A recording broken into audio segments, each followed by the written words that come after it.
Welcome back to Classic Literature Free Audiobooks. Now, let the story continue with The Invisible Man, a grotesque romance. Chapter 17. Dr. Kemp's visitor, Dr. Kemp, had continued writing in his study until the shots aroused him. Crack, crack, crack. They came one after the other. "Hullo," said Dr. Kemp, putting his pen into his mouth again and listening. "Who's letting off revolvers in Burdock? What are the asses at now?" He went to the south window, threw it up, and leaning out stared down on the network of windows, beaded gas lamps and shops, with its black interstices of roof and yard that made up the town at night. "Looks like a crowd down the hill," he said. "By the cricketers," and remained watching. Thence his eyes wandered over the town to far away where the ship's lights shone, and the pier glowed. A little illuminated, faceted pavilion like a gem of yellow light. The moon in its first quarter hung over the westward hill, and the stars were clear and almost tropically bright.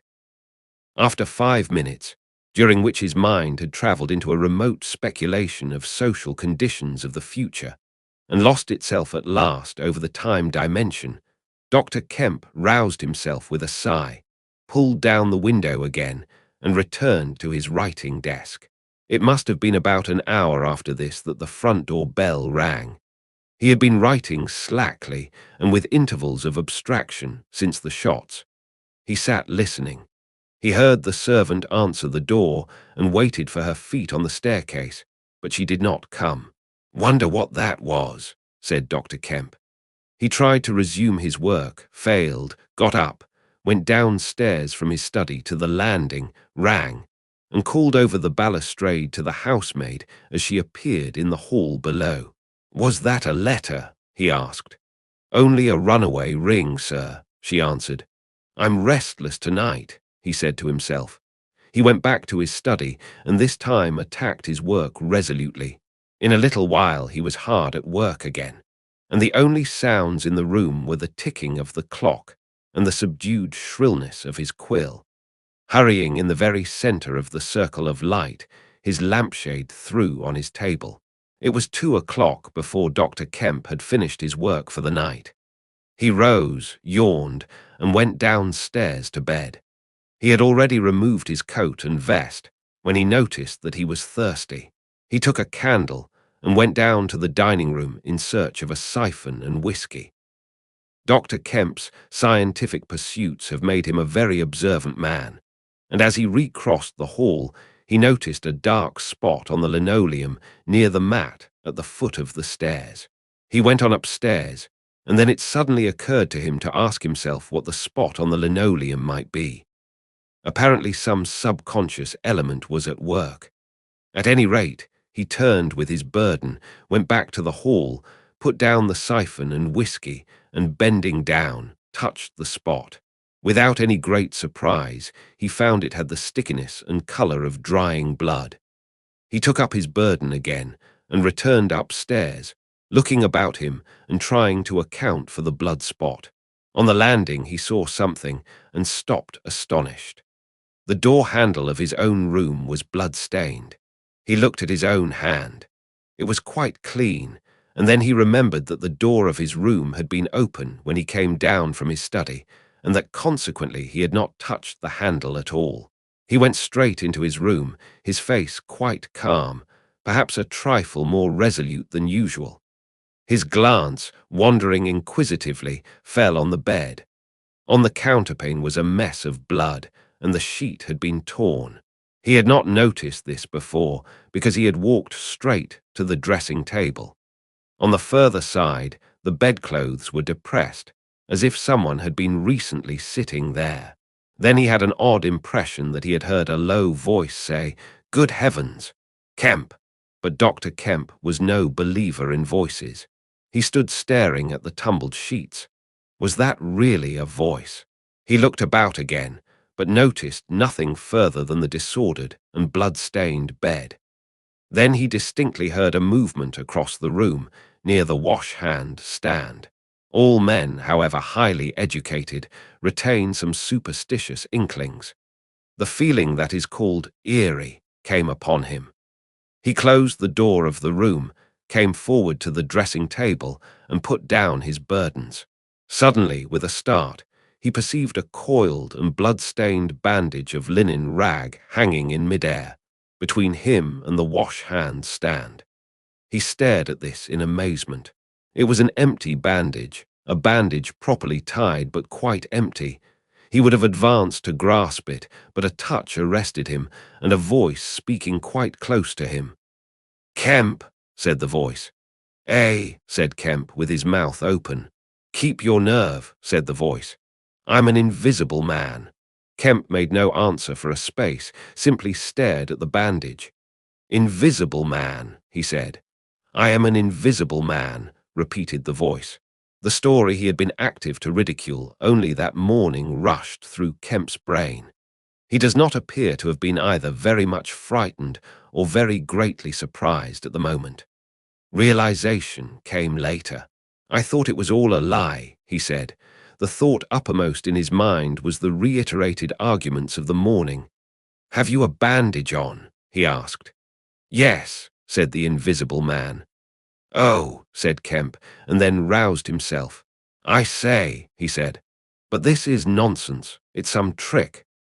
He stepped forward suddenly, and his hand, extended towards the bandage, met invisible fingers. He recoiled at the touch, and his color changed. "Keep steady, Kemp, for God's sake. I want help badly. Stop." The hand gripped his arm. He struck at it. "Kemp," cried the voice. "Kemp, keep steady." And the grip tightened. A frantic desire to free himself took possession of Kemp. The hand of the bandaged arm gripped his shoulder, and he was suddenly tripped and flung backwards upon the bed. He opened his mouth to shout, and the corner of the sheet was thrust between his teeth. The invisible man had him down grimly, but his arms were free, and he struck and tried to kick savagely. "Listen to reason, will you?" said the invisible man, sticking to him in spite of a pounding in the ribs. "By heaven, you'll madden me in a minute." "Lie still, you fool," bawled the invisible man in Kemp's ear. Kemp struggled for another moment and then lay still. "If you shout, I'll smash your face," said the invisible man, relieving his mouth. "I'm an invisible man. It's no foolishness and no magic. I really am an invisible man. And I want your help. I don't want to hurt you, but if you behave like a frantic rustic, I must. Don't you remember me, Kemp? Griffin of University College." "Let me get up," said Kemp. "I'll stop where I am, and let me sit quiet for a minute." He sat up and felt his neck. "I am Griffin of University College, and I have made myself invisible. I am just an ordinary man, a man you have known, made invisible." "Griffin," said Kemp. "Griffin," answered the voice. "A younger student than you were, almost an albino, 6 feet high and broad, with a pink and white face and red eyes, who won the medal for chemistry." "I am confused," said Kemp. "My brain is rioting. What has this to do with Griffin?" "I am Griffin," Kemp thought. "It's horrible," he said. "But what devilry must happen to make a man invisible? It's no devilry. It's a process sane and intelligible enough." "It's horrible," said Kemp. "How on earth? It's horrible enough. But I'm wounded and in pain and tired. Great God! Kemp, you are a man. Take it steady. Give me some food and drink, and let me sit down here." Kemp stared at the bandage as it moved across the room, then saw a basket chair dragged across the floor and come to rest near the bed. It creaked, and the seat was depressed the quarter of an inch or so. He rubbed his eyes and felt his neck again. "This beats ghosts," he said, and laughed stupidly. "That's better. Thank heaven you're getting sensible." "Or silly," said Kemp, and knuckled his eyes. "Give me some whiskey, I'm near dead." It didn't feel so. "Where are you? If I get up, shall I run into you? There, all right, whiskey. Here. Where shall I give it to you?" The chair creaked, and Kemp felt the glass drawn away from him. He let go by an effort. His instinct was all against it. It came to rest poised 20 inches above the front edge of the seat of the chair. He stared at it in infinite perplexity. This must be hypnotism. You have suggested you are invisible." "Nonsense," said the voice. "It's frantic. Listen to me." "I demonstrated conclusively this morning," began Kemp, "that invisibility. Never mind what you've demonstrated." "Starving," said the voice, "and the night is chilly to a man without clothes." "Food," said Kemp. The tumbler of whiskey tilted itself. "Yes," said the invisible man, rapping it down. "Have you a dressing gown?" Kemp made some exclamation in an undertone. He walked to a wardrobe and produced a robe of dingy scarlet. "This do?" he asked. It was taken from him. It hung limp for a moment in midair, fluttered weirdly, stood full and decorous, buttoning itself, and sat down in his chair. "Drawers, socks, slippers would be a comfort," said the unseen curtly. "And food. Anything. But this is the insanest thing I ever was in my life." He turned out his drawers for the articles, and then went downstairs to ransack his larder. He came back with some cold cutlets and bread, pulled up a light table, and placed them before his guest. "Never mind knives," said his visitor, and a cutlet hung in midair, with a sound of gnawing. "Invisible," said Kemp, and sat down on a bedroom chair. "I always like to get something about me before I eat," said the invisible man, with a full mouth, eating greedily. "Queer fancy. I suppose that wrist is all right," said Kemp. "Trust me," said the invisible man. "Of all the strange and wonderful—" "Exactly. But it's odd I should blunder into your house to get my bandaging. My first stroke of luck. Anyhow, I meant to sleep in this house tonight. You must stand that. It's a filthy nuisance, my blood showing, isn't it? Quite a clot over there. Gets visible as it coagulates, I see. It's only the living tissue I've changed, and only for as long as I'm alive. I've been in the house 3 hours. "But how's it done?" began Kemp in a tone of exasperation.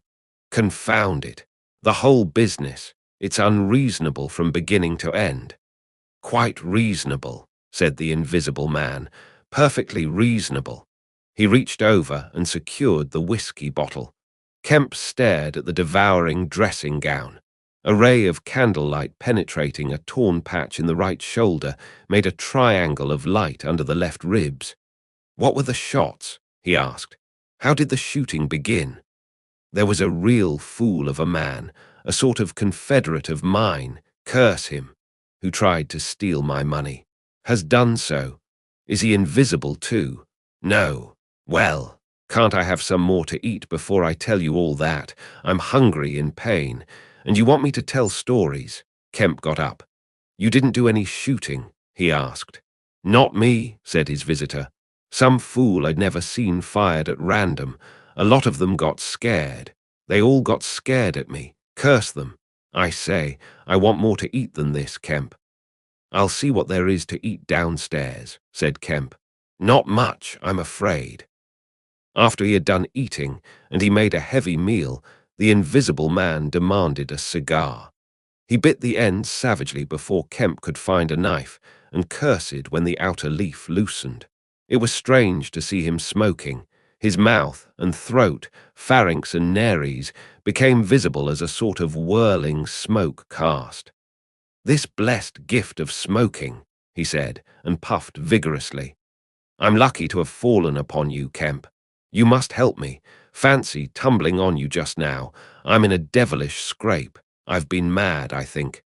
The things I have been through, but we will do things yet. Let me tell you." He helped himself to more whiskey and soda. Kemp got up, looked about him, and fetched a glass from his spare room. "It's wild, but I suppose I may drink." "You haven't changed much, Kemp, these dozen years. You fair men don't. Cool and methodical after the first collapse. I must tell you, we will work together." "But how was it all done?" said Kemp. "And how did you get like this?" "For God's sake, let me smoke in peace for a little while, and then I will begin to tell you." But the story was not told that night. The invisible man's wrist was growing painful. He was feverish, exhausted, and his mind came round to brood upon his chase down the hill and the struggle about the inn. He spoke in fragments of marvel, he smoked faster, his voice grew angry. Kemp tried to gather what he could. "He was afraid of me. I could see that he was afraid of me," said the invisible man many times over. "He meant to give me the slip. He was always casting about. What a fool I was. The cur. I should have killed him." "Where did you get the money?" asked Kemp abruptly. The invisible man was silent for a space. "I can't tell you tonight," he said. He groaned suddenly and leant forward, supporting his invisible head on invisible hands. "Kemp," he said, "I've had no sleep for near 3 days, except a couple of dozes of an hour or so. I must sleep soon. Well, have my room, have this room. But how can I sleep? If I sleep, he will get away. What does it matter?" "What's the shot wound?" asked Kemp abruptly. "Nothing, scratch and blood. Oh, God. How I want sleep." "Why not?" The invisible man appeared to be regarding Kemp. "Because I've a particular objection to being caught by my fellow men," he said slowly. Kemp started. "Fool that I am," said the invisible man, striking the table smartly. "I've put the idea into your head." Next chapter, chapter 18. The invisible man sleeps exhausted and wounded as the invisible man was. He refused to accept Kemp's word that his freedom should be respected. He examined the 2 windows of the bedroom, drew up the blinds and opened the sashes, to confirm Kemp's statement that a retreat by them would be possible. Outside, the night was very quiet and still, and the new moon was setting over the down. Then he examined the keys of the bedroom and the 2 dressing-room doors to satisfy himself that these also could be made an assurance of freedom. Finally, he expressed himself satisfied. He stood on the hearth rug, and Kemp heard the sound of a yawn. "I'm sorry," said the invisible man, "if I cannot tell you all that I have done tonight, but I am worn out. It's grotesque, no doubt. It's horrible. But believe me, Kemp, in spite of your arguments of this morning, it is quite a possible thing. I have made a discovery. I meant to keep it to myself. I can't. I must have a partner. And you, we can do such things, but tomorrow. Now, Kemp, I feel as though I must sleep or perish." Kemp stood in the middle of the room staring at the headless garment. "I suppose I must leave you," he said. "It's incredible. 3 things happening like this, overturning all my preconceptions, would make me insane. But it's real. Is there anything more that I can get you?" "Only bid me good night," said Griffin. "Good night," said Kemp, and shook an invisible hand. He walked sideways to the door. Suddenly the dressing gown walked quickly towards him. "Understand me," said the dressing gown. "No attempts to hamper me or capture me." Or Kemp's face changed a little. "I thought I gave you my word," he said. Kemp closed the door softly behind him, and the key was turned upon him forthwith. Then, as he stood with an expression of passive amazement on his face, the rapid feet came to the door of the dressing room, and that too was locked. Kemp slapped his brow with his hand. "Am I dreaming? Has the world gone mad, or have I?" He laughed and put his hand to the locked door. "Barred out of my own bedroom by a flagrant absurdity," he said. He walked to the head of the staircase, turned, and stared at the locked doors. "It's fact," he said. He put his fingers to his slightly bruised neck. "Undeniable fact." But he shook his head hopelessly, turned, and went downstairs. He lit the dining room lamp, got out a cigar, and began pacing the room, ejaculating. Now and then he would argue with himself. "Invisible," he said. "Is there such a thing as an invisible animal? In the sea, yes, thousands, millions. All the larvae, all the little nauplai and tornarias, all the microscopic things, the jellyfish. In the sea there are more things invisible than visible. I never thought of that before. And in the ponds, too, all those little pond-life things, specks of colorless translucent jelly, but in air, no, it can't be. But after all, why not? If a man was made of glass, he would still be visible. His meditation became profound. The bulk of 3 cigars had passed into the invisible or diffused as a white ash over the carpet before he spoke again. Then it was merely an exclamation. He turned aside, walked out of the room, and went into his little consulting room and lit the gas there. It was a little room because Dr. Kemp did not live by practice, and in it were the day's newspapers. The morning's paper lay carelessly opened and thrown aside. He caught it up, turned it over, and read the account of a strange story from Iping that the mariner at Portstowe had spelt over so painfully to Mr. Marvel. Kemp read it swiftly. "Wrapped up," said Kemp. "Disguised, hiding it. No one seems to have been aware of his misfortune. What the devil is his game?" He dropped the paper, and his eye went seeking. "Ah," he said, and caught up the St. James Gazette, lying folded up as it arrived. "Now we shall get at the truth," said Dr. Kemp. He rent the paper open. A couple of columns confronted him. "An entire village in Sussex goes mad," was the heading. "Good heavens," said Kemp, reading eagerly an incredulous account of the events in Iping of the previous afternoon that have already been described. Over the leaf, the report in the morning paper had been reprinted. He reread it, ran through the streets striking right and left. Jaffers insensible, Mr. Huxter in great pain, still unable to describe what he saw. Painful humiliation, vicar. Woman ill with terror, windows smashed. This extraordinary story probably a fabrication. Too good not to print, come grano. He dropped the paper and stared blankly in front of him. Probably a fabrication. He caught up the paper again and reread the whole business. But when does the tramp come in?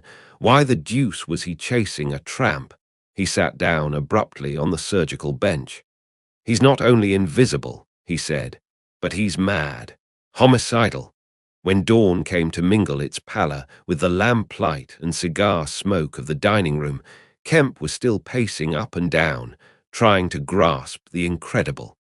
He was altogether too excited to sleep. His servants, descending sleepily, discovered him, and were inclined to think that overstudy had worked this ill on him. He gave them extraordinary but quite explicit instructions to lay breakfast for 2 in the Belvedere study, and then to confine themselves to the basement and ground floor. Then he continued to pace the dining room until the morning's paper came. That had much to say and little to tell, beyond the confirmation of the evening before, and a very badly written account of another remarkable tale from Port Burdock. This gave Kemp the essence of the happenings at the Jolly Cricketers and the name of Marvel. "He has made me keep with him 24 hours, Marvel testified.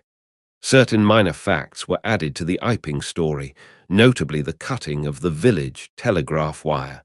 But there was nothing to throw light on the connection between the invisible man and the tramp. For Mr. Marvel had supplied no information about the 3 books or the money with which he was lined.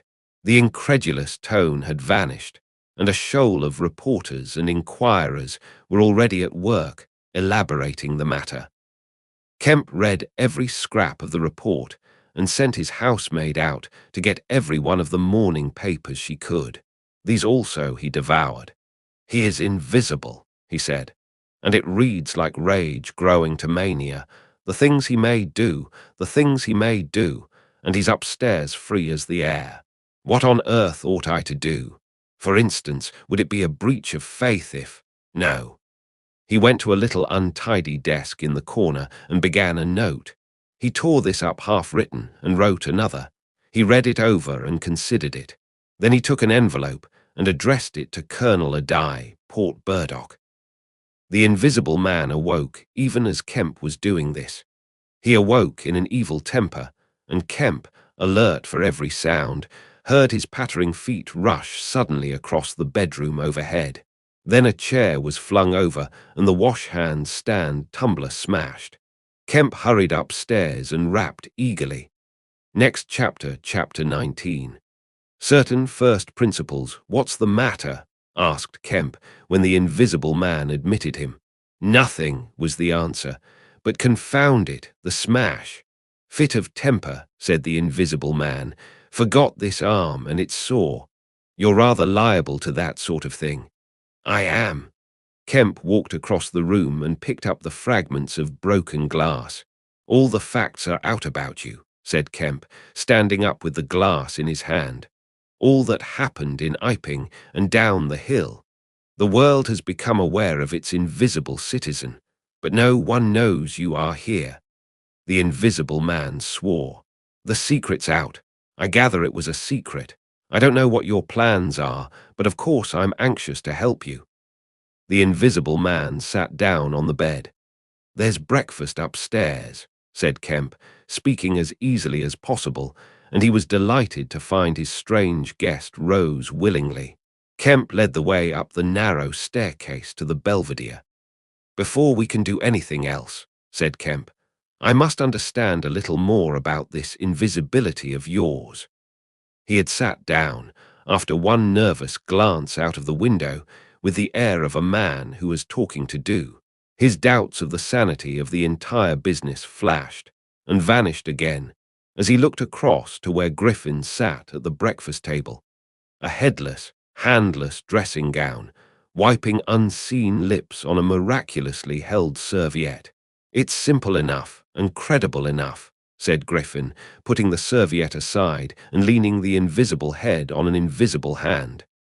No doubt to you, but, Kemp laughed. Well, yes. To me it seemed wonderful at first, no doubt. But now, great God, but we will do great things yet. I came on the stuff first at Chesilstowe. Chesilstowe. I went there after I left London. You know, I dropped medicine and took up physics. No, well, I did.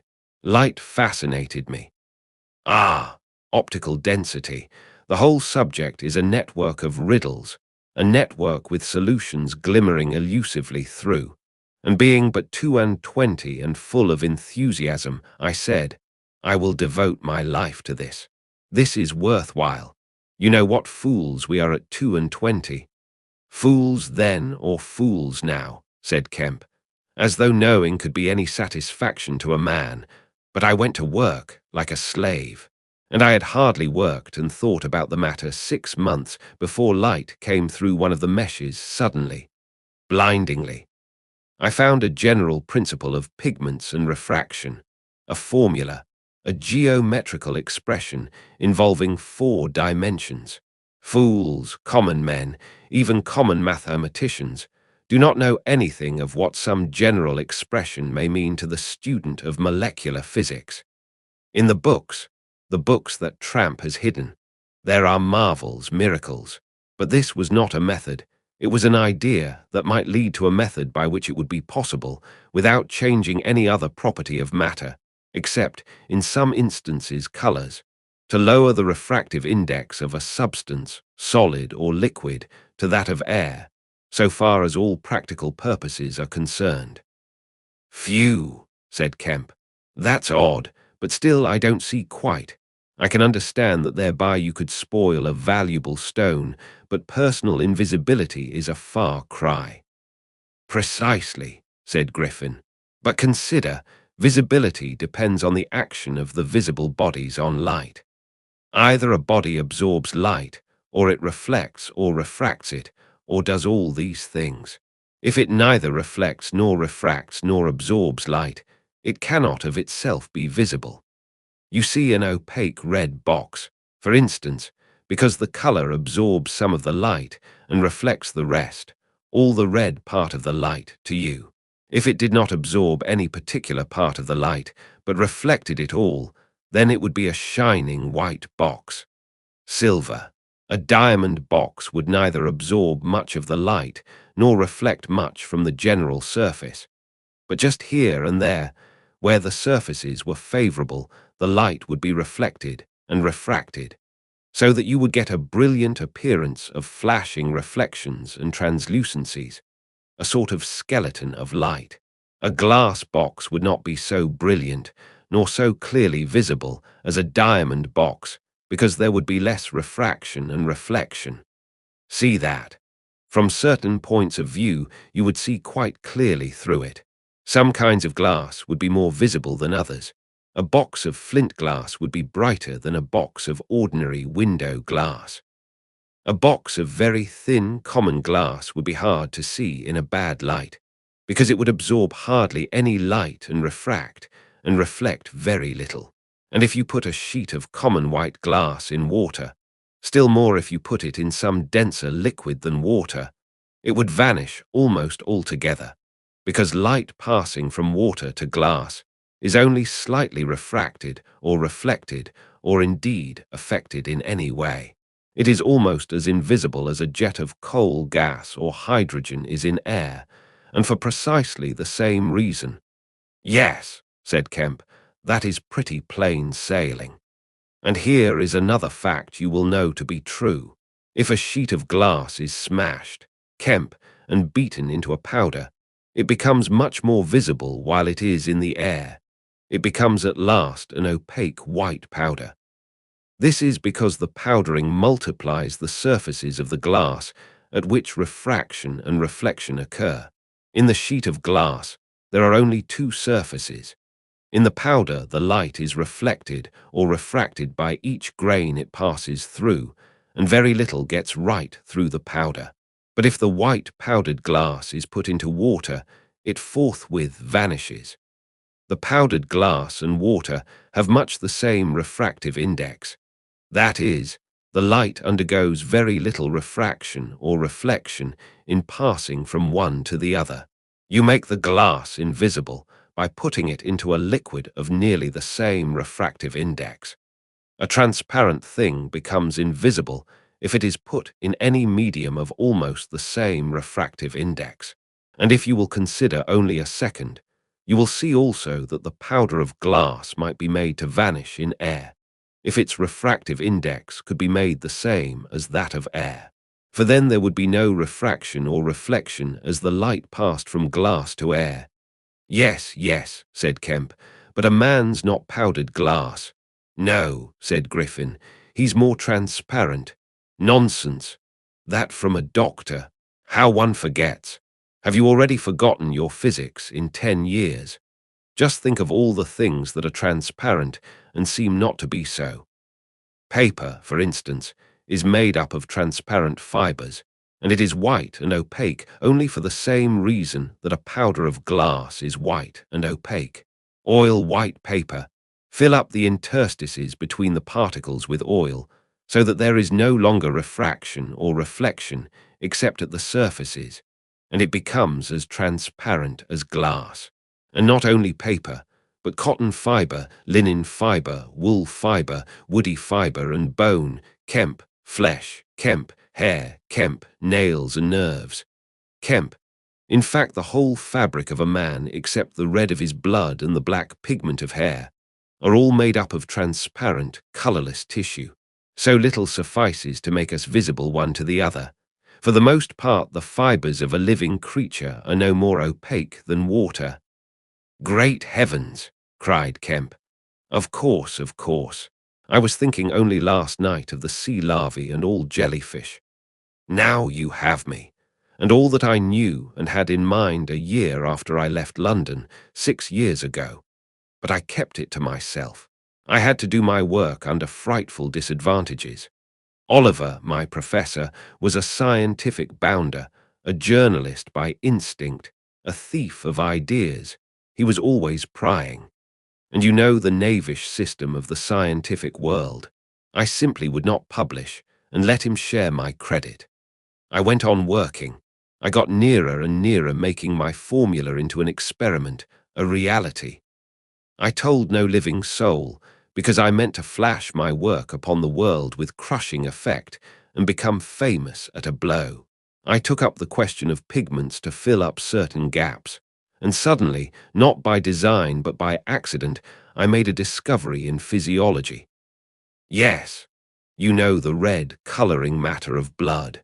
It can be made white, colourless, and remain with all the functions it has now. Kemp gave a cry of incredulous amazement. The invisible man rose and began pacing the little study. You may well exclaim. I remember that night. It was late at night. In the daytime one was bothered with the gaping, silly students, and I worked then sometimes till dawn. It came suddenly, splendid and complete in my mind. I was alone. The laboratory was still, with the tall lights burning brightly and silently. In all my great moments I have been alone. One could make an animal, a tissue, transparent. One could make it invisible, all except the pigments. I could be invisible, I said, suddenly realizing what it meant to be an albino with such knowledge. It was overwhelming. I left the filtering I was doing and went and stared out of the great window at the stars. I could be invisible, I repeated. To do such a thing would be to transcend magic. And I beheld, unclouded by doubt, a magnificent vision of all that invisibility might mean to a man, the mystery, the power, the freedom. Drawbacks I saw none. You have only to think. And I, a shabby, poverty-struck, hemmed-in demonstrator, teaching fools in a provincial college, might suddenly become this. I ask you, Kemp, if you, anyone, I tell you, would have flung himself upon that research. And I worked 3 years, and every mountain of difficulty I toiled over showed another from its summit. The infinite details, and the exasperation. A professor, a provincial professor, always prying. When are you going to publish this work of yours? Was his everlasting question. And the students, the cramped means. 3 years I had of it. And after 3 years of secrecy and exasperation, I found that to complete it was impossible. Impossible. How? Asked Kemp. Money, said the invisible man, and went again to stare out of the window. He turned around abruptly. I robbed the old man, robbed my father. The money was not his, and he shot himself. Next chapter, chapter 20. At the house in Great Portland Street, for a moment Kemp sat in silence, staring at the back of the headless figure at the window. Then he started, struck by a thought, rose, took the invisible man's arm, and turned him away from the outlook. You are tired, he said, and while I sit, you walk about. Have my chair. He placed himself between Griffin and the nearest window. For a space, Griffin sat silent, and then he resumed abruptly. I had left the Chesilstowe cottage already, he said. When that happened, it was last December. I had taken a room in London, a large unfurnished room in a big ill-managed lodging house in a slum near Great Portland Street. The room was soon full of the appliances I had bought with his money. The work was going on steadily, successfully, drawing near an end. I was like a man emerging from a thicket and suddenly coming on some unmeaning tragedy. I went to bury him. My mind was still on this research, and I did not lift a finger to save his character. I remember the funeral, the cheap hearse, the scant ceremony, the windy, frost-bitten hillside, and the old college friend of his who read the service over him. A shabby, black, bent old man with a snivelling cold. I remember walking back to the empty house, through the place that had once been a village, and was now patched and tinkered by the jerry builders into the ugly likeness of a town. Every way the roads ran out at last into the desecrated fields and ended in rubble heaps and rank wet weeds. I remember myself as a gaunt black figure, going along the slippery, shiny pavement, and the strange sense of detachment I felt from the squalid respectability, the sordid commercialism of the place. I did not feel a bit sorry for my father. He seemed to me to be the victim of his own foolish sentimentality. The current cant required my attendance at his funeral, but it was really not my affair. But going along the high street, my old life came back to me for a space, for I met the girl I had known 10 years since. Our eyes met. Something moved me to turn back and talk to her. She was a very ordinary person. It was all like a dream, that visit to the old places. I did not feel then that I was lonely, that I had come out from the world into a desolate place. I appreciated my loss of sympathy, but I put it down to the general inanity of things. Re-entering my room seemed like the recovery of reality.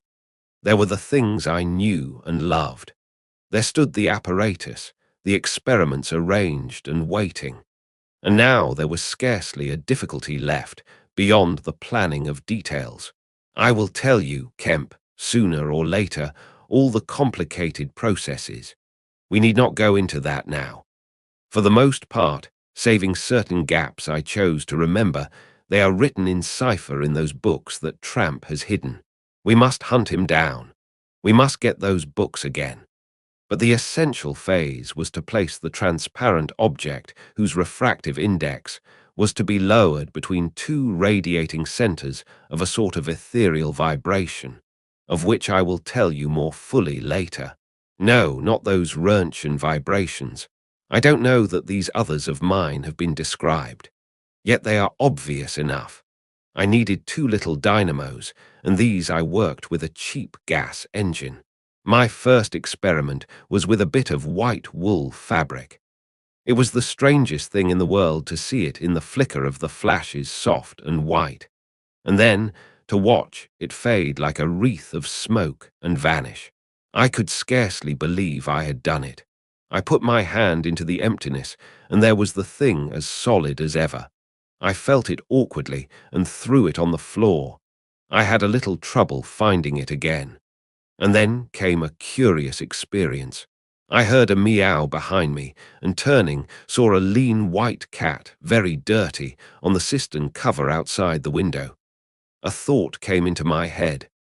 "Everything ready for you," I said, and went to the window, opened it, and called softly. She came in, purring. The poor beast was starving, and I gave her some milk. All my food was in a cupboard in the corner of the room. After that, she went smelling round the room, evidently with the idea of making herself at home. The invisible rag upset her a bit. You should have seen her spit at it, but I made her comfortable on the pillow of my truckle bed, and I gave her butter to get her to wash. And you processed her. I processed her. But giving drugs to a cat is no joke, Kemp, and the process failed. Failed. In two particulars. These were the claws and the pigment stuff, what is it? At the back of the eye in a cat. You know, tapetum. Yes, the tapetum, it didn't go. After I'd given the stuff to bleach the blood and done certain other things to her, I gave the beast opium and put her and the pillow she was sleeping on the apparatus. And after all the rest had faded and vanished, there remained two little ghosts of her eyes. Odd. I can't explain it. She was bandaged and clamped, of course, so I had her safe. But she woke while she was still misty and meowed dismally, and someone came knocking. It was an old woman from downstairs who suspected me of vivisecting. A drink-sodden old creature with only a white cat to care for in all the world. I whipped out some chloroform, applied it, and answered the door. "Did I hear a cat?" she asked. "My cat?" "Not here," said I very politely. She was a little doubtful and tried to peer past me into the room. Strange enough to her, no doubt. Bare walls, uncurtained windows, truckle bed, with the gas engine vibrating, and the seethe of the radiant points, and that faint ghastly stinging of chloroform in the air. She had to be satisfied at last and went away again. "How long did it take?" asked Kemp. 3 or 4 hours. The cat. The bones and sinews and the fat were the last to go, and the tips of the coloured hairs. And as I say, the back part of the eye, tough, iridescent stuff it is, wouldn't go at all. It was night outside long before the business was over, and nothing was to be seen but the dim eyes and the claws. I stopped the gas engine, felt for and stroked the beast, which was still insensible, and then, being tired, left it sleeping on the invisible pillow and went to bed. I found it hard to sleep. I lay awake, thinking weak, aimless stuff, going over the experiment over and over again, or dreaming feverishly of things growing misty and vanishing about me, until everything, the ground I stood on, vanished, And so I came to that sickly falling nightmare one gets. About 2, the cat began meowing about the room. I tried to hush it by talking to it, and then I decided to turn it out. I remember the shock I had when striking a light. There were just the round eyes shining green, and nothing round them. I would have given it milk, but I hadn't any. It wouldn't be quiet, it just sat down and meowed at the door. I tried to catch it with an idea of putting it out of the window, but it wouldn't be caught. It vanished. Then it began meowing in different parts of the room. At last I opened the window and made a bustle. I suppose it went out at last. I never saw any more of it. Then, heaven knows why, I fell thinking of my father's funeral again and the dismal, windy hillside until the day had come. I found sleeping was hopeless, and locking my door after me, wandered out into the morning streets. "You don't mean to say there's an invisible cat at large," said Kemp. "If it hasn't been killed," said the invisible man. "Why not? Why not?" said Kemp. "I didn't mean to interrupt." "It's very probably been killed," said the invisible man. "It was alive 4 days after, I know, and down a grating in Great Titchfield Street, because I saw a crowd round the place, trying to see whence the meowing came." He was silent for the best part of a minute. Then he resumed abruptly. "I remember that morning before the change very vividly. I must have gone up Great Portland Street. I remember the barracks in Albany Street and the horse soldiers coming out, and at last I found the summit of Primrose Hill. It was a sunny day in January, one of those sunny, frosty days that came before the snow this year. My weary brain tried to formulate the position, to plot out a plan of action. I was surprised to find, now that my prize was within my grasp, how inconclusive its attainment seemed. As a matter of fact, I was worked out. The intense stress of nearly 4 years' continuous work left me incapable of any strength of feeling. I was apathetic, and I tried in vain to recover the enthusiasm of my first inquiries, the passion of discovery that had enabled me to compass even the downfall of my father's grey hairs. Nothing seemed to matter. I saw pretty clearly this was a transient mood, due to overwork and want of sleep, and that either by drugs or rest it would be possible to recover my energies. All I could think clearly was that the thing had to be carried through. The fixed idea still ruled me, and soon, for the money I had was almost exhausted. I looked about me at the hillside, with children playing and girls watching them, and tried to think of all the fantastic advantages an invisible man would have in the world. After a time I crawled home, took some food and a strong dose of strychnine, and went to sleep in my clothes on my unmade bed. Strychnine is a grand tonic, Kemp, to take the flabbiness out of a man. "It's the devil," said Kemp. "It's the Paleolithic in a bottle." I awoke vastly invigorated and rather irritable. I know the stuff. And there was someone rapping at the door. It was my landlord with threats and inquiries, an old Polish Jew in a long grey coat and greasy slippers. I had been tormenting a cat in the night, he was sure. The old woman's tongue had been busy. He insisted on knowing all about it. The laws in this country against vivisection were very severe. He might be liable. I dennied the cat. Then the vibration of the little gas engine could be felt all over the house, he said. That was true, certainly. He edged round me into the room, peering about over his German silver spectacles, and a sudden dread came into my mind that he might carry away something of my secret. I tried to keep between him and the concentrating apparatus I had arranged, and that only made him more curious. What was I doing? Why was I always alone and secretive? Was it legal? Was it dangerous? I paid nothing but the usual rent. His had always been a most respectable house in a disreputable neighborhood. Suddenly my temper gave way. I told him to get out. He began to protest, to jabber of his right of entry. In a moment I had him by the collar, Something ripped, and he went spinning out into his own passage. I slammed and locked the door and sat down quivering. He made a fuss outside, which I disregarded, and after a time he went away. But this brought matters to a crisis. I did not know what he would do, nor even what he had the power to do.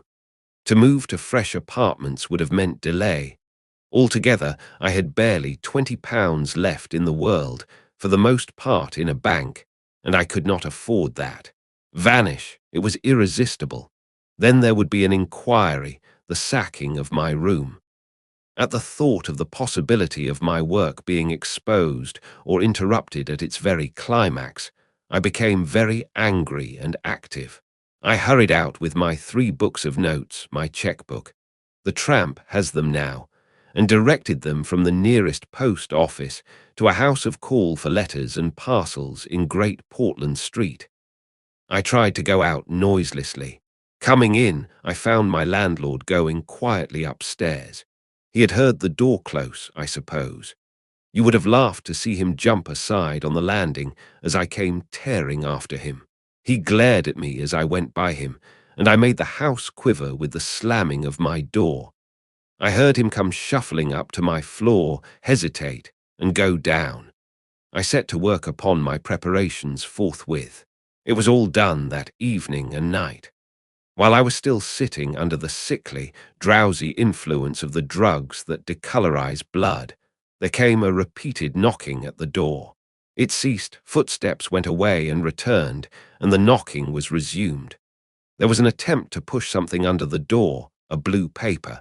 Then in a fit of irritation, I rose and went and flung the door wide open. "Now then," said I. It was my landlord, with a notice of ejectment or something. He held it out to me, saw something odd about my hands, I expect, and lifted his eyes to my face. For a moment he gaped. Then he gave a sort of inarticulate cry, dropped candle and writ together, and went blundering down the dark passage to the stairs. I shut the door, locked it, and went to the looking-glass. Then I understood his terror. My face was white, like white stone. But it was all horrible. I had not expected the suffering. A night of racking anguish, sickness, and fainting.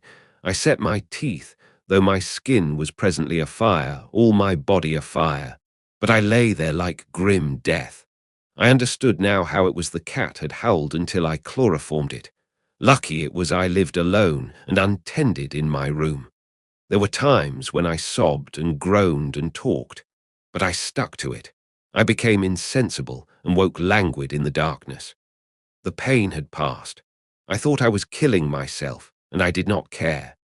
I shall never forget that dawn, and the strange horror of seeing that my hands had become as clouded glass, and watching them grow clearer and thinner as the day went by, until at last I could see the sickly disorder of my room through them, though I closed my transparent eyelids. My limbs became glassy, the bones and arteries faded, vanished, and the little white nerves went last. I gritted my teeth and stayed there to the end. At last only the dead tips of the fingernails remained, pallid and white, and the brown stain of some acid upon my fingers. I struggled up.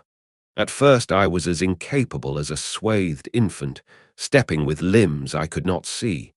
I was weak and very hungry. I went and stared at nothing in my shaving glass, at nothing save where an attenuated pigment still remained behind the retina of my eyes, fainter than mist. I had to hang on to the table and press my forehead against the glass. It was only by a frantic effort of will that I dragged myself back to the apparatus and completed the process. I slept during the forenoon, pulling the sheet over my eyes to shut out the light, and about midday I was awakened again by a knocking. My strength had returned. I sat up and listened and heard a whispering.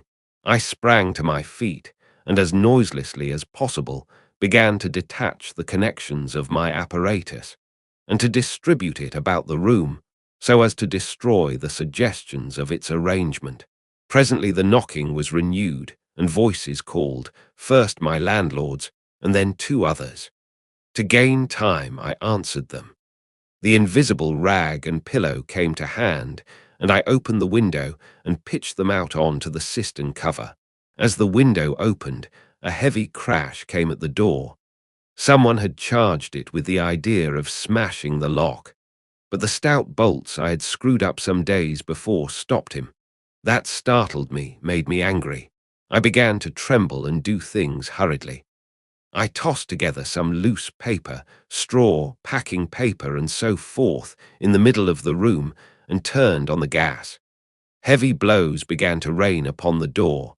I could not find the matches. I beat my hands on the wall with rage.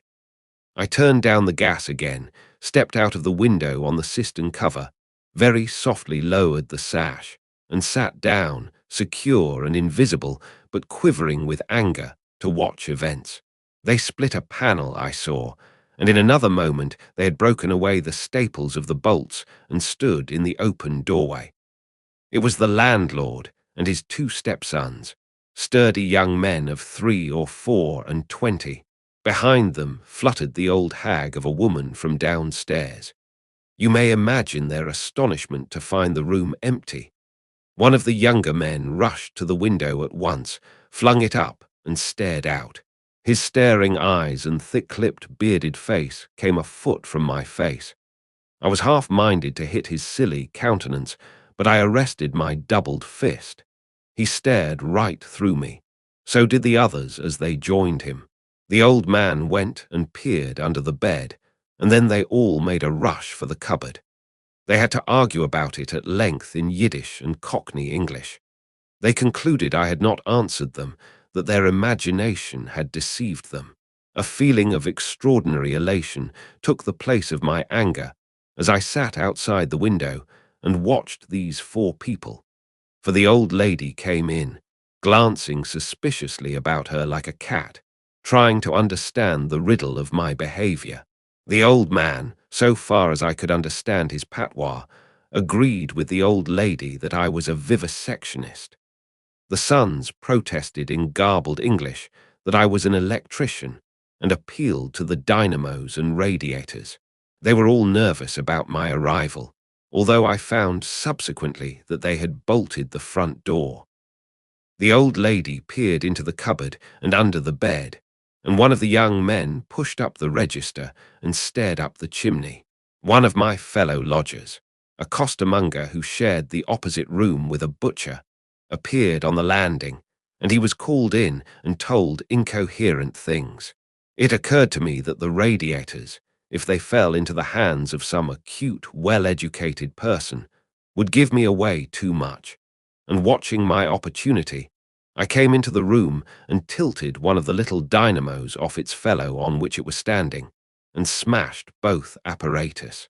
Then, while they were trying to explain the smash, I dodged out of the room and went softly downstairs. I went into one of the sitting rooms and waited until they came down, still speculating and argumentative, all a little disappointed at finding no horrors, and all a little puzzled how they stood legally towards me. Then I slipped up again with a box of matches, fired my heap of paper and rubbish, put the chairs and bedding thereby, led the gas to the affair by means of an india-rubber tube, and waving a farewell to the room left it for the last time. "You fired the house," exclaimed Kemp. "Fired the house." It was the only way to cover my trail, and no doubt it was insured. I slipped the bolts of the front door quietly and went out into the street. I was invisible, and I was only just beginning to realize the extraordinary advantage my invisibility gave me. My head was already teeming with plans of all the wild and wonderful things I had now impunity to do. And that wraps up chapters 17 to 20 of The Invisible Man, a grotesque romance. If you enjoyed it, please like the video and share your thoughts in the comments. Want to keep listening? Head over to the next chapter and let it play in the background while you relax or work. Links are in description. Don't forget to subscribe and tap the bell so you'll be notified when the next chapters are released. Thanks for listening.